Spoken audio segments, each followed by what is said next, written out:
అసలు అందం అంటే ఏంటి? అది రూపమో, రంగో, అలంకారమో కాదు. ఏ ఒక్కరి జడ్జ్మెంటో, అభిప్రాయమో కాదు. ఒక కవి వర్ణనో, చిత్రకారుడి బొమ్మో కాదు. మరేంటది? అందం అంటే గుణం. అమ్మాయి నయుండి చెప్తున్నా, I don't want people to call me beautiful. దాని బదులు నీది కష్టపడే తత్వం, నీలో కరుణ ఉంది, నీకు ధైర్యం ఎక్కువ, నువ్వు తెలివైన దానివంటే నాకు సంతోషం. Address us by our qualities. M S Subbalakshmi అంటే భక్తి, అందం కాదు.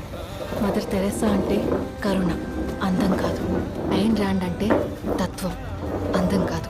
సరస్వతి అంటే విద్య, దుర్గా అంటే ధైర్యం, గౌరీ అంటే తపస్సు, లక్ష్మి అంటే శుభం. ఇలా ఏ దేవతనైనా ఆమె క్వాలిటీస్ కోసమే పూజిస్తారు, ఆమె అందం కోసం కాదు. నీ గుణాలే నీ సంతకం అవుతాయి, నీ అందం కాదు.